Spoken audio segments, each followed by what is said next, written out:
Sobat LYS, selamat datang kembali di podcast Love Yourself Indonesia di season 4 episode ketiga. Nah, kali ini kita akan membahas tentang topik yang menarik dan penting nih, yaitu mengurai mitos dan fakta mengenai skizofrenia. Nah, pada podcast kali ini kita kedatangan narasumber, yaitu Mas Furkon Nugraha Rahman, MPSI, psikolog. Eh, Halo Mas Furkon, Halo, Mbak Gea. apa kabar nih? Alhamdulillah sehat. Mbak Gea apa kabar? Alhamdulillah, saya juga. Oke, aku eh bincang-bincang dulu deh. Mau kenal sama Mas Furkon dikit-dikit tuh. Nah, Hmm, untuk Mas Furkon ini kan dari komunitas catatan psikologi nih.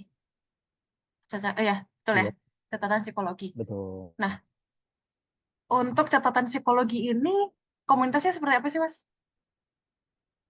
Oke, jadi mungkin saya kasih gambaran yang sekilas ya. Karena memang dalam prosesnya juga bentuknya adalah online ya, Mbak Gea ya. Jadi kami juga bertemunya juga via online juga, daring seperti itu. Jadi memang komunitas yang bergerak di kesehatan mental, di mana memberikan edukasi, kemudian ngasih pemahaman juga, kemudian juga mengadakan yang namanya telekonseling online buat teman-teman yang rasa butuh untuk konsultasi dengan profesional. Kayak gitu.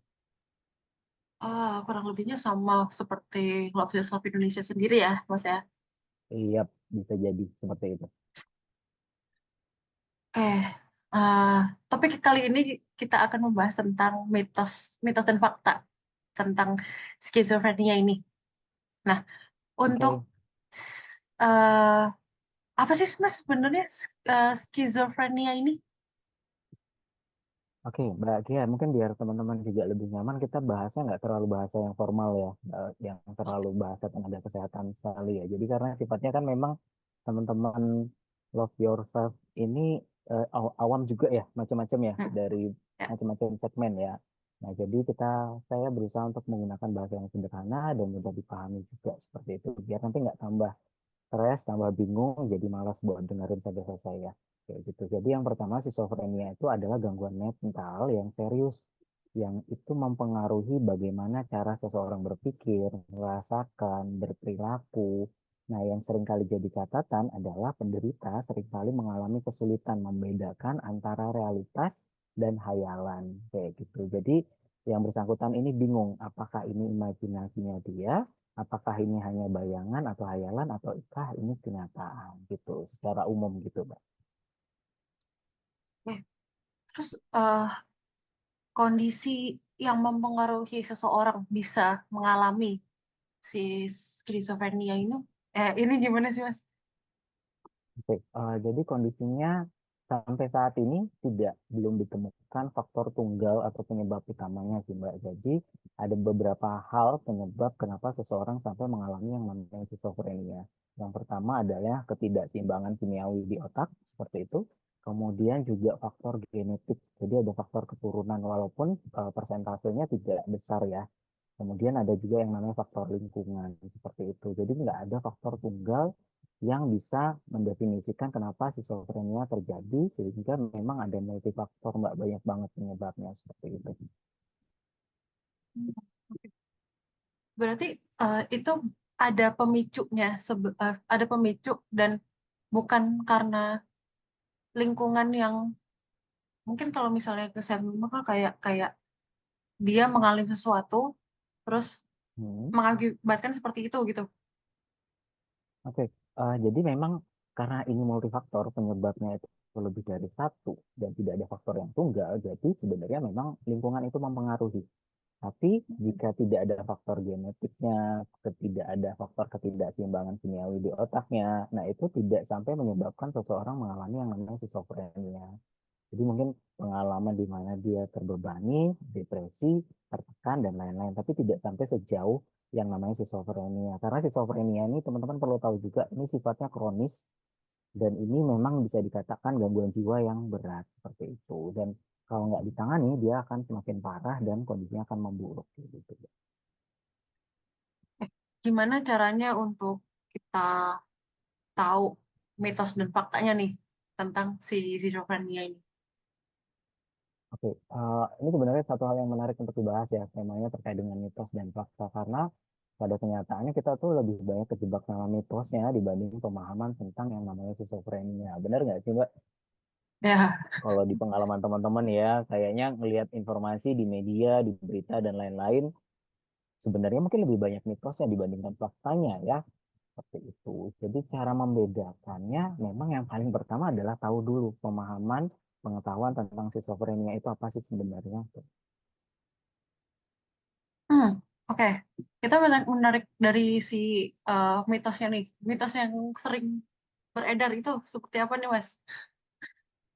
Oke, mitosnya ini biasanya salah satunya adalah beberapa orang bilang schizophrenia itu selalu berbahaya. Kita lihat media ya, media itu memberitakan ini orang dengan gangguan jiwa, atau mohon maaf misalnya orang gila, ini bisa membahayakan bawa pisau dan lain-lain. Nah ini sebenarnya jadi mitos sih sebenarnya Mbak Kia. Karena apa? Karena tidak semua orang dengan gangguan jiwa atau schizophrenia ini melakukan perbuatan atau tindakan yang bisa membahayakan orang lain seperti itu. Jadi ini lebih kepada mitos. Nah, kalau itu sampai terjadi, pada dasarnya memang karena tidak dapat perawatan dan pengobatan yang secara berkala. Oke. Terus eh yang selama ini itu kan dari sisi mitosnya ya. Tapi kalau misalnya dari Mhm. faktanya yang mungkin belum diketahui sama soulmate LDS sendiri itu apa biasanya? Oke, faktanya teman-teman orang dengan schizophrenia ini tetap bisa berkarya, bisa melakukan aktivitas, kegiatan seperti layaknya orang pada umumnya sih Mbak. Ketika dia tertangani dengan baik, kemudian mendapatkan dukungan dan support dari orang-orang terdekat. Kayak gitu. Jadi nggak selalu yang kita lihat di media massa orang dengan gangguan jiwa atau orang-orang biasanya nyebutnya orang gila ini malah bisa bikin bahaya dan akhirnya malah dijauhin kan ya. Dan di situ malah kondisinya jadi semakin buruk malahan Mbak. Oh, oke. Berarti dalam penanganan ini juga sangat penting ya untuk gimana cara si oh, kalau gitu si skizofrenia ini bisa bisa sembuh atau enggak sih sebenarnya? Oke, ada mitos selanjutnya nih. Mungkin kita lebih tertarik, lebih menarik ketika bahas mitos dan fakta ya sih Mbak ya. Karena kalau yang Hmm. berkaitan dengan bahasa medis dan lain-lain ini kan sifatnya memang spesifik ya. Nah, ada mitos yang kedua sesuai apa yang ditanyakan tadi, apakah ini bisa sembuh atau tidak? Nah, jawabannya ada orang yang bilang gini, mitos yang selanjutnya adalah schizophrenia nggak bisa disembuhkan, dia akan seperti itu dan dia akan jadi orang dengan gangguan jiwa seterusnya. Nah, sebenarnya perlu dipahami juga bahwa memang benar schizophrenia itu nggak bisa disembuhkan sepenuhnya. Jadi kalau orang-orang tenaga medis menyebutnya dia bukan kembali normal, utuh seperti sebelumnya, tapi dia pulih, Mbak. Nah, Oke. selama ketika gejalanya dikontrol, kemudian dapat pengawasan, pengobatan, seperti itu, dan dapat support dari lingkungan sosial. Dan mereka bisa banget loh produktif, kemudian memuaskan dengan perawatan yang berkelanjutan. Oke. Terus bagaimana? Apakah gejala dari si schizophrenia ini dapat bervariasi dalam satu individu dengan individu yang lain ya? Oke, pertanyaannya apakah ini mungkin untuk bervariasi? Jawabannya iya. Karena kalau secara umum, untuk orang awam ada tingkatannya, ada yang ringan, sedang maupun berat. Nah, pada orang yang ringan ini, mereka masih bisa memahami dan mengerti apakah mereka melakukan hal yang aneh, mendengar suara-suara, ataupun memiliki keyakinan yang salah. Nah, kemudian ada yang sedang juga. Nah, sedang ini biasanya udah mulai dipengaruhi nih, namanya halusinasi, atau mendengar suara-suara yang tidak jelas sumbernya, atau mencium aroma yang nggak jelas sumbernya, atau merasakan sesuatu yang nggak jelas sumbernya kayak gitu Mbak. Kemudian dia juga punya keyakinan nih, beberapa ada yang punya keyakinan misalnya dia jadi mengaku sebagai orang suci atau misalnya orang yang eh, kaya raya walaupun sebenarnya tidak seperti itu. Nah, ini waham artinya. Waham atau keyakinan yang salah atau tidak tepat. Nah, kalau yang kita sering temui di berita-berita atau media massa itu biasanya gangguan jiwa berat. Kenapa itu terjadi? Karena dia nggak bisa ngontrol dirinya, dia nggak sadar sepenuhnya. Kemudian yang ketiga juga dia biasanya memang tidak dapat penanganan secara medis. Gitu. Hmm, kalau gitu, eh ini bisa, misalnya dia dia menganggap dirinya seperti seseorang seseorang yang berbeda dari, apakah itu akan terus-menerus seperti itu atau kadang-kadang dia akan sadar nih, ada jadi kayak ada titik sadarnya, ada titik nggak sadarnya gitu. Apakah seperti itu atau terus Siap. continue Ah, continue gitu? Oke, siap. Nah, itu nanti kembali lagi kita lihat gejalanya ini termasuk kategori yang sedang, ringan, atau berat. Nah, umumnya pada Hmm. orang-orang yang berat, gangguan jiwanya, atau schizophrenia berat, dia akan cenderung continue seperti itu selama dia nggak dapat pengobatan secara medis. Kayak gitu. Nah, tapi kalau yang masih dalam fase yang ringan atau sedang, biasanya tuh kayak orang batuk, jadi kambuhan gitu, Mbak. Jadi ada satu momen dia muncul tuh emosinya, perasaannya, atau pikiran dan keyakinannya, tapi di momen tertentu dia menyadari bahwa itu hanya hayalannya saja. Terus apa sih yang sering membuat apa ya, memicu memicu yang memicu seseorang ini bisa kambuh gitu istilahnya, dan apa yang dapat Memicu, Hmm? apa yang dapat, apa? Eh, atau apa yang faktor apa sih yang dapat mempengaruhi si orang tersebut bisa mengalami Hmm. kondisi tersebut gitu. Oke, yang memicu dan faktor apa yang menyebabkan kondisi itu jadi kambuh. Nah, ini sebenarnya banyak faktor ya, Mbak. Salah satunya karena tingkat stres biasanya ya. Kemudian tekanan dari lingkungan, kemudian tuntutan juga. Nah, saya pernah nemu ini eh, usia di mana dia masih SMA, mungkin kelas 3. Ternyata setelah digali informasinya, komunikasi, diskusi, ternyata dia sampaikan kalau dia itu seringkali dapat tekanan dari orang tuanya supaya dia dapat tempat kuliah yang bagus, yang benefit. Nah, tapi orang tuanya nggak menyadari nih, tidak memahami juga kemampuan dia ada di batas yang mana, kayak gitu. Itu yang pertama, dari stres, tekanan dari lingkungan juga. Kemudian yang kedua ada faktor yang namanya kepribadian atau karakteristik seseorang. Nah, ini sebenarnya mempengaruhi juga, Mbak, karena ada orang tuh yang tipikalnya atau karakternya cenderung pasif, pendiam, ada yang ekstrovert, ada yang introvert, gitu ya. Nah, ini bisa mempengaruhi kondisi dan keadaan seseorang. Kenapa? Karena kalau orang pendiam, sering mendem masalah, nggak pernah cerita, nggak pernah sharing, nah lama-lama mumet nggak ya, Mbak ya? Lama-lama stres juga, kayak gitu. Ya kayak gitu ya, Mbak ya, kalau nggak pernah cerita ya kalau ada masalah ya. Mungkin cenderung seperti itu ya. Oke, terus Ya, eh mm, oke. ya. Jadi kalau ini, jadi prinsipnya adalah Uh, kalau saya sering sampaikan di ruang konseling itu sama kayak kita manusia itu sama kayak wadah, di mana wadah itu punya ruang dan kapasitas. Nah, ketika emosi itu cuma dipendam atau didiamin aja, diabaikan, nggak diutarakan, nah akhirnya kan wadah sama kapasitas ini penuh ya. Dan itu ibarat bom waktu yang suatu saat akan meledak. Gitu sih. Oke. Terus eh apakah si skizofrenia ini bisa didiagnosis, bagaimana cara mendiagnosisnya? Kemudian apa saja nih proses yang harus dilewatin untuk, oh, ini udah termasuk ke skizofrenia nih gitu.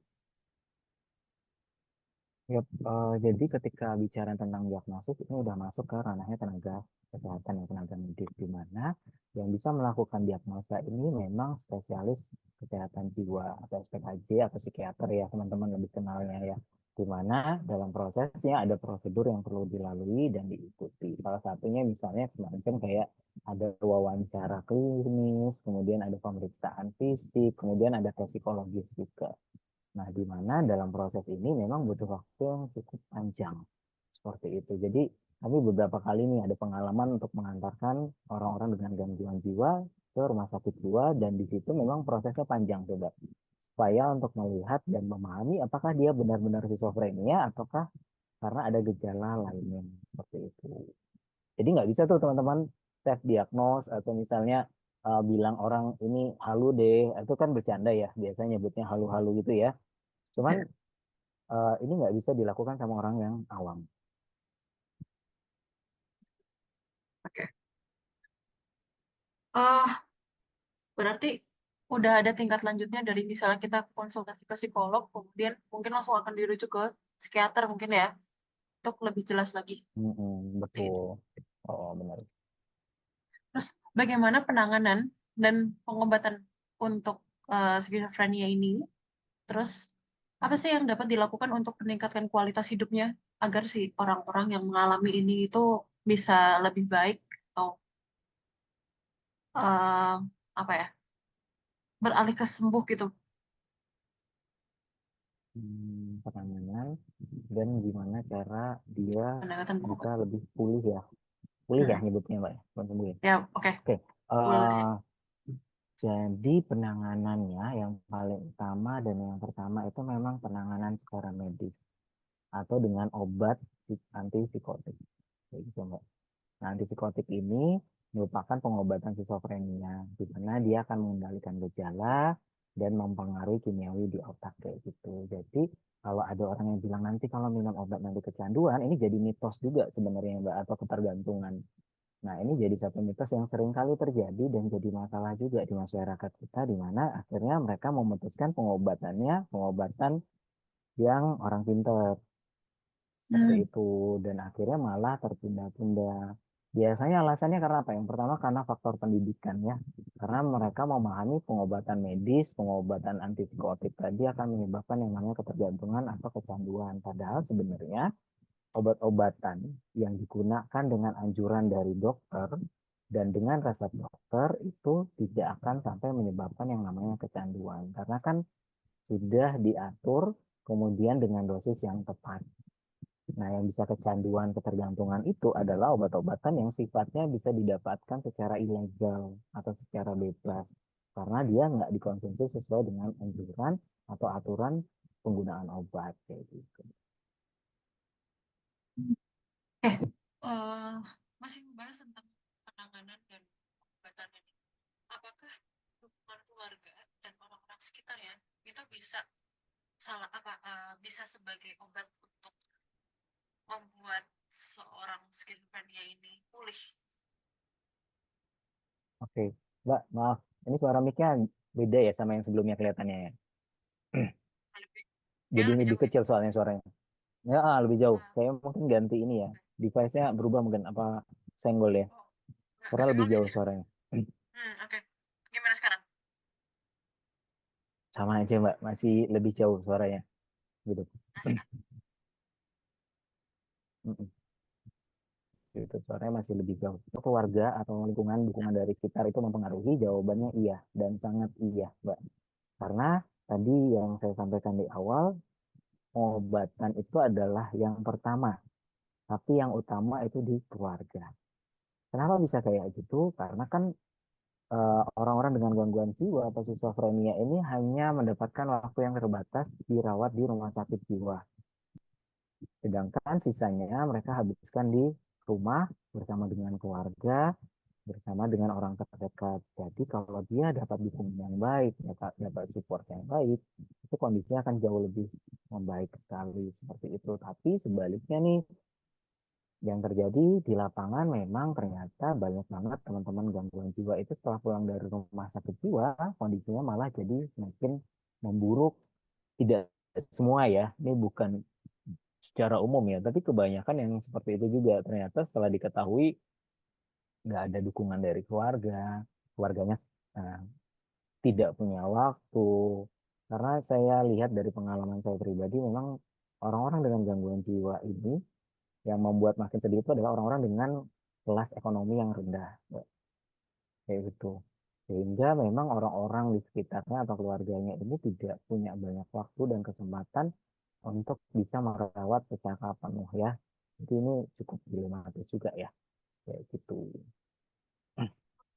Eh, Jika tidak ada, misalnya tidak ada dukungan dari keluarga nih, terus apakah bisa, misalnya yang mengindikasi dari sekolah, seorang guru yang mengetahui ternyata ada salah satu muridnya yang mengalami. Kemudian si guru ini merujuk anak ini ke psikolog atau psikiater. Itu tuh boleh atau enggak sih? Atau itu akan mengganggu hubungan dia dengan keluarganya atau gimana? Kalau konteksnya adalah dari sekolah atau di tempat dia kerja merujuk ke psikolog atau psikiater, itu nggak masalah ya. Nggak ya, karena kan dalam situasi dan kondisi tertentu itu bisa kambuh ya. Dan mungkin ketika dia di rumah baik-baik aja, tapi stresornya ada di tempat kerja, di tempat sekolah, dan lain-lain. Itu nggak masalah. Nah, malah yang jadi keuntungannya adalah ketika yang bersangkutan ini dapat dukungan nggak cuma dari keluarga, tapi dari orang-orang lingkungan sekitarnya, dari tempat kerjanya mungkin, dari tempat sekolahnya mungkin. Nah, ini ngebantu banget selama nggak ada yang namanya stigma atau yang namanya apa ya ejekan atau bullying terhadap kondisi dan keadaan dia kayak gitu. Oke.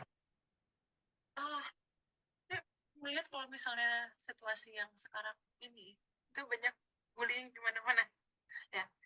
Eh, Gimana kalau misalnya situasinya, kalau Hmm. misalnya dia sudah punya dukungan dari sekolah ya, misalnya dari guru-gurunya dia punya dukungan segala macam, terus ternyata ada aja nih teman yang nakal gitu. Eh, apakah itu lebih baik dijauhkan atau Hmm. mungkin si anak ini bisa di pelan-pelan diberi dukungan yang kayak diberi afirmasi afirmasi afirmasi agar dia lebih kuat misalnya seperti itu, apa atau eh, Hmm. dia akan tetap dengan dirinya sendiri yang semakin kalah karena bully-bully yang sekarang ini semakin kencang gitu. Oke, Mbak, suara mic juga jauh lagi. Oh Saya ya. anu ya, putus nyambung ya suara. Gitu. Saya jawab ya. Oke, kalau misalnya mereka ada di situasi atau kondisi dengan lingkungan yang memberikan yang namanya bullying atau melakukan bullying kayak gitu, baiknya dijauhkan atau kita kuatkan atau seperti apa dan bagaimana. Nah, ini kembali lagi kita lihat dulu, kita pahami dulu terhadap orang yang bersangkutan tadi. Karena kan pada prinsipnya karakteristik orang itu beda-beda, Mbak. Kemudian juga kita lihat dulu nih, lingkungannya ini toksik atau enggak. Lingkungan ini nantinya akan menunjang kesembuhannya atau memperburuk keadaan. Nah, dari sini kita bisa mengukur kemampuan yang bersangkutan atau pasiennya, ataukah dengan lingkungan ini bisa atau tidak. Dengan itu, nah ini ngebantu banget sih Mbak pada dasarnya. Karena kalau ibaratnya dia udah gangguan mentalnya terganggu, dimasukin di lingkungan bullying itu kayak bunuh diri ya namanya Mbak ya. Namanya tuh kayak ngasih ngorbanin dia ya masuk ke lingkungan yang ternyata tetap nggak sehat buat dia kayak gitu. Jadi kita ukur dulu, kita pahamkan dulu mungkin atau tidak. Setelah memang tidak memungkinkan, alangkah baiknya memang kita tarik dulu, tidak di lingkungan itu dulu. Kemudian kita pahamkan dulu lingkungan itu bahwa apa yang mereka lakukan, apa yang mereka katakan itu bisa memperburuk keadaan. Kayak gitu. Kalau memang lingkungannya suportif, karena ada lingkungan yang suportif kayak gitu, Mbak, di mana pemahaman ini dan lingkungannya itu udah benar-benar ngebantu seseorang untuk membaik dengan kondisi dan keadaannya dia kayak gitu. Jadi kembali lagi kita harus mengukur dan mengkonfirmasi dengan yang bersangkutan kayak gitu memungkinkan atau tidak. Oke. Terus bagaimana cara mengatasi stigma dan diskriminasi terhadap skizofrenia ini di lingkungan masyarakat? Oke, Bu, nggak kerasa 10 menit lagi ya Mbak ya.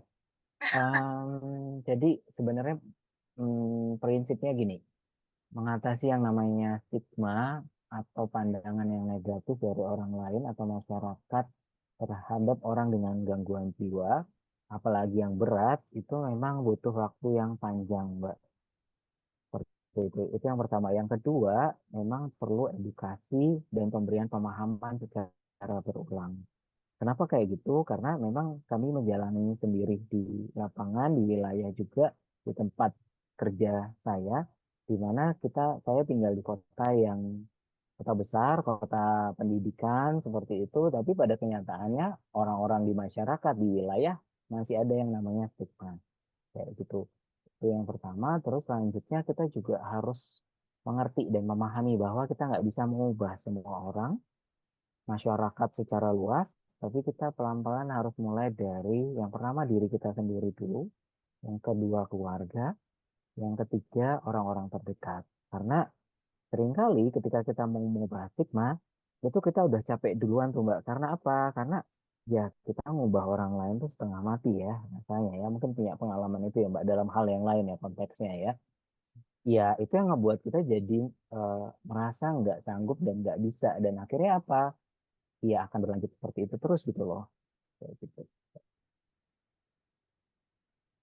Eh, untuk dalam sisi pendidikan atau pengetahuan, apakah ada inovasi yang terbaru dari penelitian yang bisa kita perhatiin dalam pengobatan untuk si skizofrenia ini?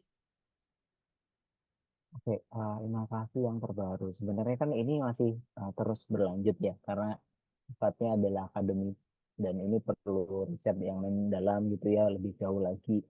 Sehingga memang banyak sekali sih temuan atau hasil riset yang baru terkait pengobatan ataupun penanganan orang dengan skizofrenia. Salah satu yang tadi kita bahas, pengobatan antipsikotik itu udah ada generasi keduanya, Mbak. Ada generasi pertama dan sekarang ada generasi kedua, di mana efek sampingnya itu jauh lebih ringan dibandingkan obat yang sebelumnya. Itu yang pertama. Yang kedua, terkait dengan perkembangan ilmu juga, kemudian teknologi juga dan lain-lain, ini kan bisa jadi proses pembelajaran juga ya, kayak teman-teman lakukan ini, di mana ini bisa jadi proses untuk teman-teman itu belajar nggak harus di kelas, nggak harus masuk psikologi, nggak harus belajar ilmu kedokteran, tapi bisa memahami skizofrenia itu apa sih sebenarnya. Kayak gitu. Itu jadi jalan untuk membuat teman-teman ini merasa terbantu. Bagaimana kita agar lebih sadar untuk peduli terhadap individu yang mungkin mengalami atau dalam kondisi skizofrenia di lingkungan sekitar kita, Oke, yang mau kita sadarkan siapa nih? Orang yang dengan skizofrenia atau lingkungannya? lingkungannya. Oke, lingkungan. Oke, jadi prinsipnya gini, ketika mau menyadarkan semua orang kayaknya susah ya Mbak. Hmm, Gitu ya. tapi Jadi eh, menyadarkan dalam artian memberikan pemahaman, kamu harus ngerti aku atau kamu harus memahami aku dan memahami ini dan itu susah ya. Kadang memahami individu aja nggak beres-beres ya Mbak ya, sampai masalahnya nggak selesai-selesai gitu ya. Itu dalam hubungan. Nah, kalau dalam konteksnya ini berkaitan dengan stigma atau pandangan, sehingga kita harus lebih memahami bahwa ya kita nggak harus nuntut orang terlalu lebih, atau kita ekspektasinya over dalam tanda kutip. Kita harus nyadarin mereka nih bahwa stigma itu salah dan lain-lain, tapi mulailah dari hal-hal yang sederhana dulu, dari mulai dari kita tadi, dari keluarga ataupun orang terdekat kayak gitu sih Mbak. Karena cerita kita berusaha untuk menyadarkan orang, takutnya kecewa nanti Mbak, gitu ya. Gitu ya. Mm-mm. tapi untuk sekedar kayak lingkungan lingkungan dekat aja lah, lingkungan dekat gitu, agar bukan untuk memahami gitu sih, treatment treatment yang baik, misalnya treatment yang baik, apakah si orang tersebut harus memperkenalkan diri, aku tuh sebenarnya seperti ini, atau harus seperti apa nih agar orang sekitar Oke, misalnya keluarganya aja nih bisa memahami dia gitu. oh, oh, ya. Jadi dalam prosesnya, kalau sebagai pasiennya, maka penting untuk dalam proses penyembuhan itu ketika dia mulai menerima dirinya dengan cara apa, ya dia memberikan pemahaman dan pengertian ke orang lain kalau dia emang kondisinya seperti itu. Gitu, Mbak. Nah, cuman ini kan butuh waktu dan proses yang panjang ya, karena tadi kan kehilangan kontak dengan realita ya, dia sendiri aja nggak sadar kalau dia sudah halusinasi atau keyakinannya salah ya. Sehingga maka yang paling mungkin untuk memberikan pemahaman itu ke orang-orang terdekat, orang sekitar itu keluarga. Hmm, Nah, oke. cuman yang jadi masalah ini bukan hal yang mudah sih Mbak kenyataannya kayak gitu karena orang dengan caregiver nih ya, orang dengan keluarga gangguan jiwa itu memang punya tekanan yang besar banget seperti itu. Dalam tanda kutip itu dia dikucilkan, dia dijauhi, dianggap gagal jadi orang tua atau jadi keluarga sehingga banyak yang memutuskan untuk lebih baik diam atau ada istilahnya dipasung. Tapi syukurnya sekarang udah mulai berkurang sih hal-hal yang kayak gitu. Untuk menutup rangkaian eh, diskusi ini, aku boleh minta statement closing nggak dari Mas Warkon ini untuk pembicaraan kita? Oke. Oh nggak kerasa ya Mbak, ternyata cepat ya 45 menit ya. Iya, iya. Padahal baru bahas mitosnya dikit ya tadi ya, kayaknya baru beberapa ya. Karena ada banyak banget sih mitos kayak gitu ya. Karena tanpa sadar mitos ini yang membuat schizophrenia atau teman-teman dengan gangguan mental apapun itu jadi tidak tertangani dengan baik sih sebenarnya. Karena saya di psikologi sendiri itu banyak yang datang terus bilang saya nggak aneh kan datang ke psikolog gitu ya. Saya nggak aneh kan konsul di psikologi. Ini kan jadi tanda tanya yang besar ya. Emang dia pikir saya siapa gitu ya. Saya mau gigit dia mungkin. Apakah saya semenakutkan itu dan nyatanya kan enggak ya. Kayak gitu ya. Jadi closing statementnya gini, saya mau menyampaikan bahwa stigma diskriminasi terhadap penderita ini yang membuat kondisi dan keadaan mereka jadi semakin buruk. Jadi yang perlu dipahami teman-teman atau orang di sekitar mereka, kalau kalian nggak bisa membantu mereka, sehingga ini setidaknya jangan membuat mereka semakin terbebani dengan hadirnya kita. Karena omongan kita tuh bisa jadi malah menyakitkan mereka dan malah membuat kondisinya makin buruk. Kemudian, pastikan informasi yang kita dapatkan dan apa yang kita dengar itu benar dan akurat, karena itu membantu orang-orang dengan gangguan jiwa, baik skizofrenia atau gangguan mental lain yang ringan ataupun sedang, kayak cemas, depresi, itu bisa tertangani dan dikelola dengan baik. Seperti itu. Ya, Mbak. Supaya apa? Supaya mereka bisa menjalani hidup dengan baik, layaknya kita yang punya kesempatan untuk hidup dengan sehat tanpa gangguan apapun. Karena mereka nggak bisa milih ya Mbak ya, apakah mereka mengalami schizophrenia atau enggak, sehingga ya janganlah membuat mereka jadi semakin terpuruk dengan ucapan, perbuatan, atau perilaku kita. Kayak gitu. Oke, nggak kerasa ya sebenarnya mitosnya masih banyak yang belum dibahas. Yuk, Benar banget. Mungkin untuk lain waktu.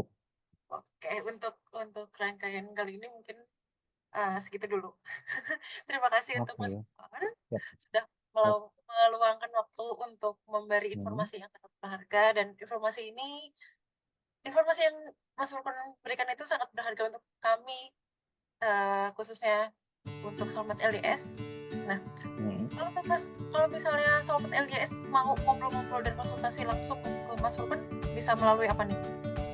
Oke, bisa melalui media sosial atau melalui catatan psikologi, Mbak. Gitu, buat Catatan teman-teman. psikologi Dan ya. satu hal lagi, mungkin saya buat penutup sih, teman-teman jangan ragu untuk cari bantuan sih ya, karena dalam prosesnya banyak sekali yang terjadi, kondisinya makin buruk dan kalian baru cari bantuan itu membuat kalian sendiri merasa nggak mampu dan merasa nggak sanggup kayak gitu sih, sehingga jangan ditunda-tunda kalau mau cari bantuan ya.